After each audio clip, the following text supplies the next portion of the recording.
이렇게 전 세계적인 혼란이 생겨나는 이유에 대해 에너지 위기의 주요 원인은 러시아와 우크라이나의 전쟁입니다. 단순하게 생각한다면 러시아와 우크라이나가 서로 충돌하는 것은 국지적이고 지역적이기에 세계 경제에 엄청난 영향을 주지는 않지만 에너지 위기가 오래갈 가능성이 높다는 분석이다. 그간 탄소 줄이기 위해 화석연료에 대한 규제를 강화해 오면서 석유나 천연가스 개발의 투자가 확 줄어들었다. 추가적인 증산이 쉽지 않다는 이야기다. 세일오일이 대안일 수 있지만 바이든 정부가 세일오일 규제를 확 풀어버린 것도 아니고 다시 채굴을 시작하는 것도 제한적이다. 최근 연일 치솟는 원유 가격과 원자재 가격으로 글로벌 인플레이션이 가속화되고 있으며 미국 바이든 대통령과 금융당국에선 인플레이션을 과소평가하는 실수를 저질렀다며 앞으로 예정된 금리 인상폭이 더욱더 커질 것을 시사하고 있습니다. 글로벌 유가가 오르는 원인 중 하나는 유럽 시장을 비롯한 세계 최대 석유 소비 지역에서 러시아산 원유와 천연가스를 구매하지 않으면서 중동과 미국산 에너지를 찾고 있다는 것입니다.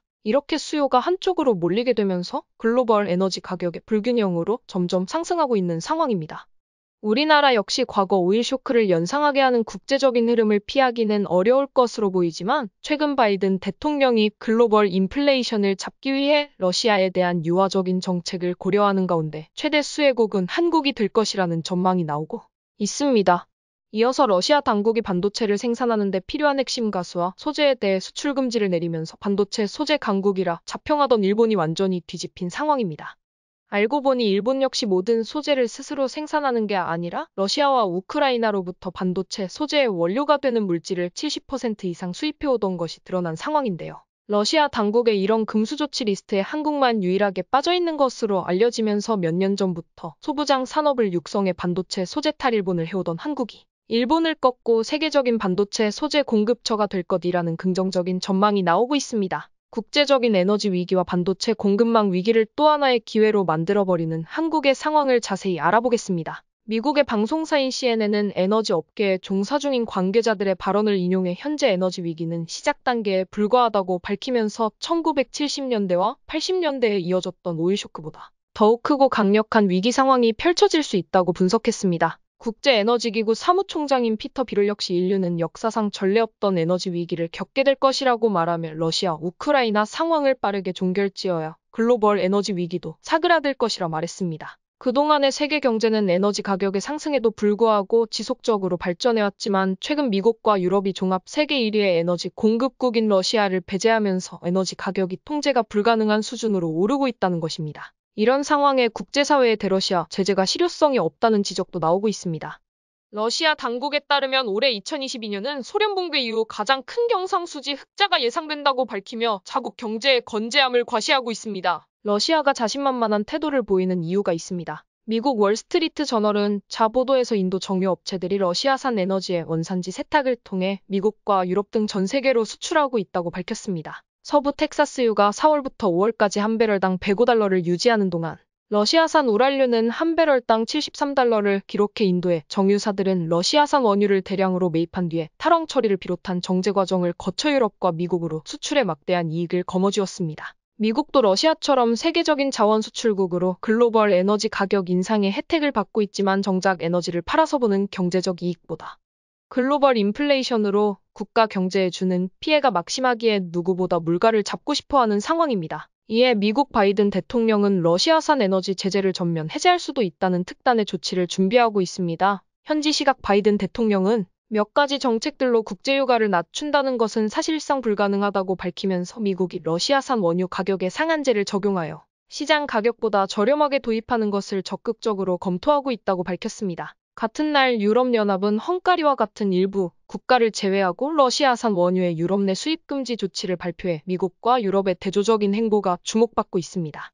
미국 자동차 협회에 따르면 6월 현재 미국의 휘발유 가격은 1리터당 1,600원 수준으로 지난해 6월 1리터당 900원 수준이던 것을 감안하면 1년 사이 기름값이 2배 가까이 오른 것입니다. 치솟는 물가와 미국의 제재 해제 검토 소식에 기세가 등등해진 러시아는 자신이 가진 에너지 카드를 또 꺼내들었습니다. 반도체 공정에 반드시 필요한 핵심 소재들에 대한 수출 제한을 발표한 것입니다. 몇 시간 전 크렘린 궁에서는 러시아 자국의 비호적인 국가들을 대상으로 반도체 생산에 필수적인 희귀 가스들의 수출을 금지하겠다고 공식적으로 발표했습니다. 네온, 아르곤, 헬륨 등 불활성 기체를 포함한 이길 기체를 수출하기 위해선 러시아 정부의 허가를 받도록 하는 조치인데요. 이것은 지난 2019년 일본이 한국에게 실시한 수출 규제 조치와 매우 유사합니다. 전 세계 희귀가스 공급량의 30%를 차지하는 러시아가 수출을 중단한다면 안 그래도 위태로운 반도체 공급망이 더욱더 어려워질 것이란 우려가 나오고 있습니다. 전 세계 희귀가스 공급망은 러시아와 우크라이나가 절반 이상 차지하고 있으며 이 중에서 우크라이나의 산업 기반 시설들이 제 기능을 못하게 될 러시아의 반도체 소재 공급 비중이 늘어나고 있습니다.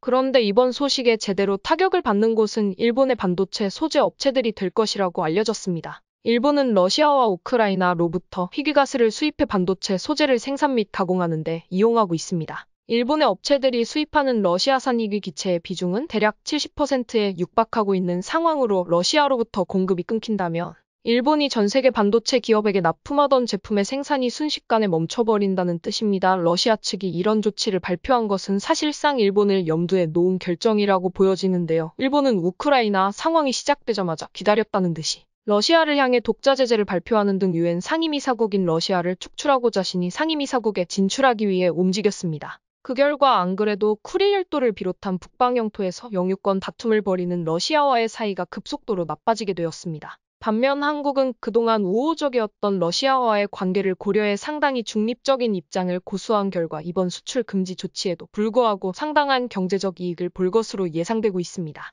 현재 러시아산 원유와 천연가스 등 에너지를 가장 많이 소비하는 유럽이 올해 12월까지 수입량을 90% 이상 감소시킬 것이란 발표에 푸틴 대통령은 그동안 유럽에 편중되어 있던 에너지 수출 시장을 전환해 아시아로의 단계적 수출을 지시한 상황입니다. 여기에 더 놀라운 점은 러시아 정부가 발표한 비우호국가 31개국 중에서 유일하게 한국만 수출 대상국에 포함되었다는 사실입니다. 표면적으로 러시아는 한국을 비우호국에 넣었지만 한국과 한국 기업들에 대한 제재는 하지 않으며 오히려 상대적인 혜택을 주고 있습니다. 하지만 아직 우리나라 측에선 국제사회의 대러 제재 유지 분위기로 인하여 별다른 교류가 없는 상태이지만 바이든 대통령이 대러 제재를 부분적으로 해제한다면 차후에 러시아와 긍정적인 협력의 가능성도 조금은 남아있는 상태입니다. 이번 반도체 소재 수출 규제 역시 마찬가지입니다. 러시아는 비호국 국가들 중에서 한국만 유일하게 수출 금지 국가에 포함시키지 않고 있습니다. 전면적인 수출 제한이 걸린 일본과는 다른 분위기인데요. 이로 인해 한국의 반도체 소재와 장비 기업들이 더욱더 경쟁력을 갖추게 될 것으로 보입니다. 지난 2019년 당시 일본의 아베 총리가 한국에 대해 본격적인 반도체 소재 수출 규제 조치를 단행해 한국은 자체적인 소부장 산업, 소재 부품 장비 산업을 키워갈 수밖에 없었습니다. 만약 한국이 자체적인 소부장 산업을 키우지 않고 일본에게만 의존했다면 이번 러시아의 수출 규제 조치로 일본에게 공급을 받지 못하게 돼 한국의 반도체 산업 역시 큰 타격을 받을 수 있었지만 한국의 자체적인 소부장 산업을 육성한 결과 러시아의 수출 제한 조치에 한국이 포함되지 않으면서 한국의 소부장 산업은 큰 무리 없이 공급망을 유지할 수 있게 된 상황입니다. 이에 일본 현지 언론들도 전임 아베 총리의 경제제재 조치를 비판하고 있습니다. 이번 반도체 소재 수출 규제 조치를 예시로 들며 일본이 한국에게 하던 짓을 러시아에게 그대로 돌려받고 있다고 밝히며 한국은 자체적인 공급망을 구성해 큰 위기 없이 넘어갈 것으로 보이지만 러시아에게 70%의 원자재를 의존하는 일본은 공급망에 큰 타격이 생길 수밖에 없다는 상황이라는 것입니다. 일본이 한국에 규제한 주요 3개 품목 중 불화수소는 수입 금액이 70%가량 감소했고 포토레지스트 역시 60% 수준으로 감소했습니다. 폴리아미드의 경우는 완벽히 0% 수준으로 독립을 이뤄낸 상황입니다. 일본의 수출 규제 조치로 인해 우리나라는 소부장 독립을 이뤄냈으며 그 밑바탕으로 러시아에서 시작된 공급망 위기 역시 현명하게 잘 헤쳐나갈 수 있을 것으로 전망됩니다. 여기에 더해 러시아 의회는 극동에너지 개발 사업인 사할린 개발 사업에 참여하는 일본 기업들에게 경제적인 불이익을 주는 방안을 논의하고 있다며 이곳에 일본 기업 대신 한국 기업이 참여할 가능성이 점쳐지고 있습니다. 사할린 프로젝트는 러시아 극동의 사할린 지역에서 석유와 천연가스를 시추하는 작업으로 막대한 이익이 보장되는 사업입니다. 일본은 러시아에 대한 제재를 발표하면서 평화를 이야기하고 있지만 사실은 뒤에서 수조원 규모의 러시아산 에너지를 확보하기 위해 안간힘을 쓰고 있는 것처럼 보이는 상황입니다. 일본 당국은 사할린 프로젝트에 투입된 장비들은 전부 일본의 기업과 정부의 소유라며 일본은 철수할 의사가 없다고 강조했습니다. 이번 소식에 시청자 여러분들은 어떻게 생각하시나요?